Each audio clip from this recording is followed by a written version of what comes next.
Selamat pagi bosku, jumpa kembali bersama saya Cecilia dari Pilar Mas Investindo Sekuritas. Touch your heart, touch your profit. Nah, seperti biasa kita akan mulai saja nih market review kita hari ini, Kamis 24 Februari 2022 dengan episode Sebuah Janji, Sebuah Aksi. Maka dari itu jangan kemana-mana ya bosku, tetap di channel Pilar Mas Investindo Sekuritas. Touch your heart, touch your profit. Pionir Sekuritas Channel di Indonesia.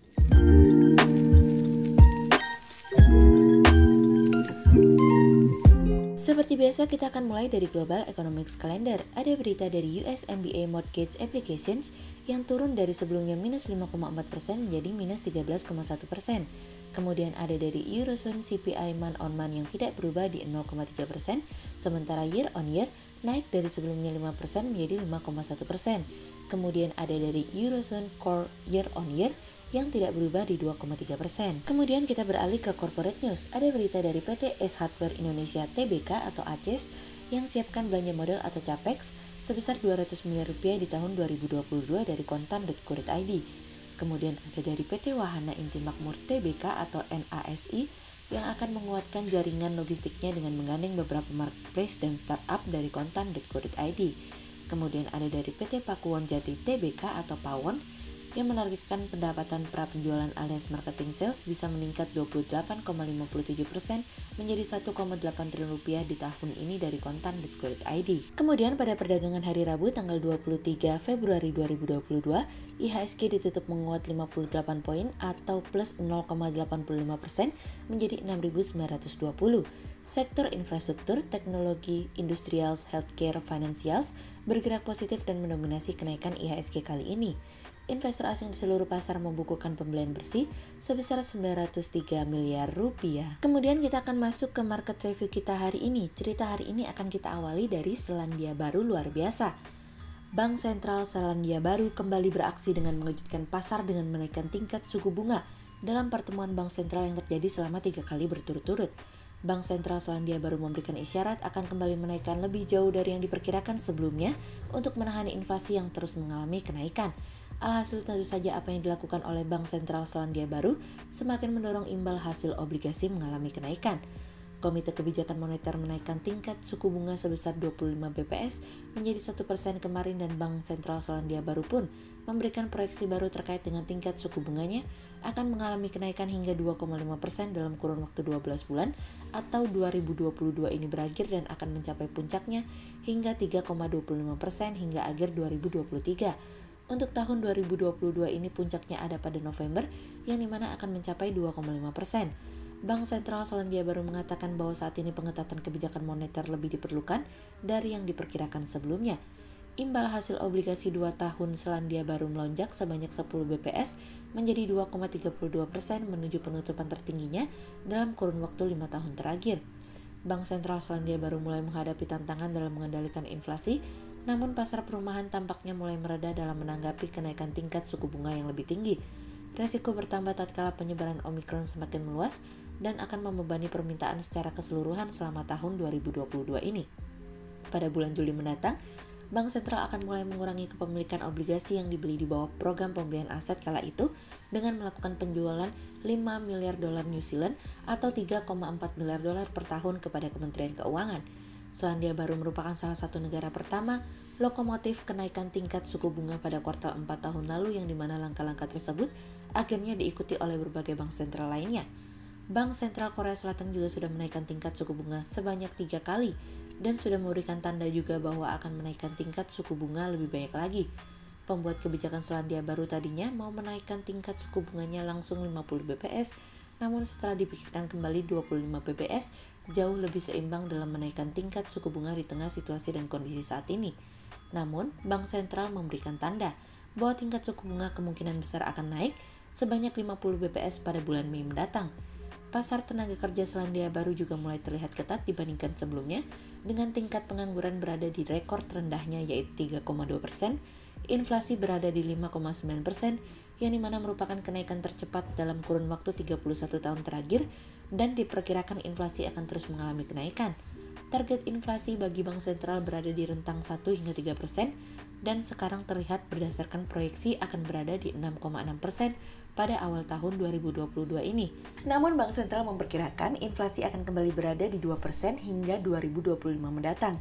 Bank Sentral sendiri melihat perekonomian diproyeksikan akan tumbuh 5,3% tahun ini dan 2,9% pada tahun 2023 mendatang.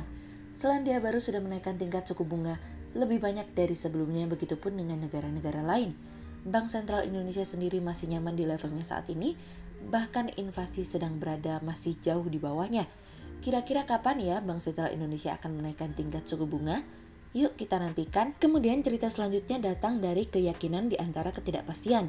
Kementerian Keuangan melihat pemulihan ekonomi masih kuat di tengah lonjakan kasus COVID-19 akibat penyebaran varian Omicron.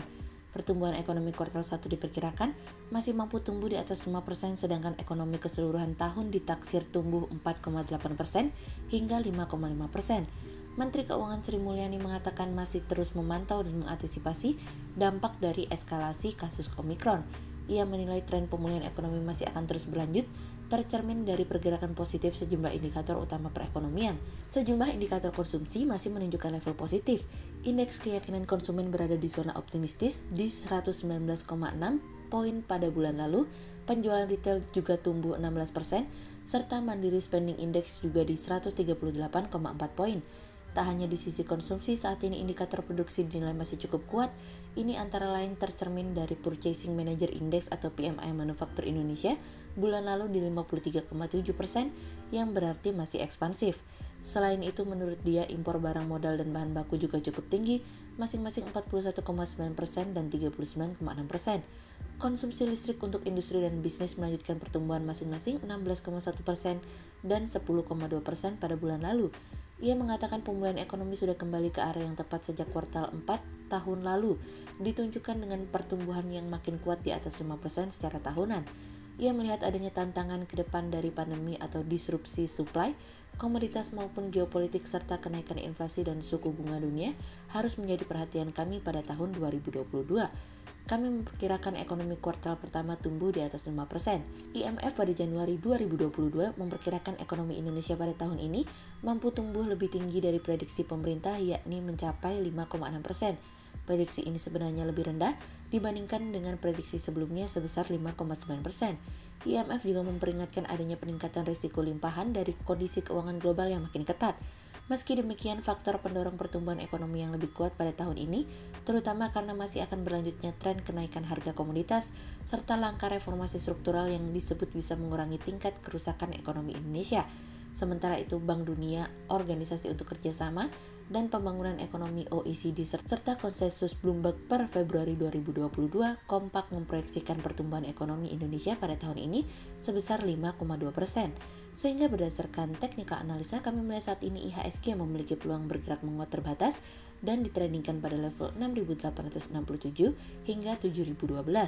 Volatilitas masih tinggi, jadi tetap hati-hati ya. Berikut stock watch Belarmas hari ini ya bosku. Yang pertama ada dari ICBP, kemudian yang kedua ada dari Pawon, dan yang ketiga ada dari Antam. Berikut dua saham yang kami analisa hari ini ya bosku. Yang pertama ada dari BSDE atau PT Bumi Serpong Damai Tbk yang menargetkan penjualan alias marketing sales 2022 sebesar 7,7 triliun rupiah. Proses pemulihan ekonomi yang sedang berjalan dan juga dukungan perpanjangan stimulus pemerintah dalam pemberian insentif pajak pertambahan nilai ditanggung pemerintah atau PPNDTP, tentunya ini akan memberikan dorongan daya beli masyarakat dan mendukung sektor perumahan dengan efek pengganda yang besar ke perekonomian nasional, sehingga ini akan memberikan kontribusi pada realisasi target marketing sales perusahaan di tahun ini. Sehingga berdasarkan teknikal analisa dalam tren pada jangka waktu short term berpotensi untuk bearish dengan target 850 dan tingkat probabilitas sebesar 54%, sementara dalam jangka waktu long term berpotensi untuk bearish dengan target 810 dan tingkat probabilitas sebesar 41%. Kemudian yang kedua ada dari DSNG atau PT Dharma Satya Nusantara Tbk yang membukukan laba tahun 2021 sebesar 740 miliar rupiah. Sepanjang tahun lalu kinerja perusahaan menunjukkan pencapaian yang luar biasa di mana laba bersih tumbuh 55%. Hal ini ditopang oleh peningkatan kinerja yang signifikan dalam segmen usaha produk kayu dan naiknya harga crude palm oil atau CPO. Sehingga berdasarkan teknikal analisa dalam tren pada jangka waktu short term berpotensi untuk bullish dengan target 700 dan tingkat probabilitas sebesar 40%, sementara dalam jangka waktu long term berpotensi untuk bullish dengan target 740 dan tingkat probabilitas sebesar 38%. Berikut kami akan menampilkan 40 saham pilihan dari pilar emas.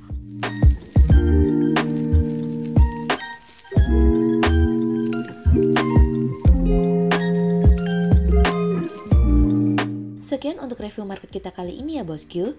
Untuk info lebih lengkapnya bosku bisa download PDF dengan klik link di bawah video ini, atau bisa juga langsung akses ke website kami di www.pilarmas-investindo.co.id. Dan jangan lupa untuk selalu jaga kesehatan buat para bosku ya. Kita akan bertemu lagi besok pagi untuk market review yang berikutnya. Jadi jangan lupa like, subscribe, dan tonton terus channel Pilar Mas Investindo Sekuritas. Touch your heart, touch your profit. Pionir Sekuritas Channel di Indonesia.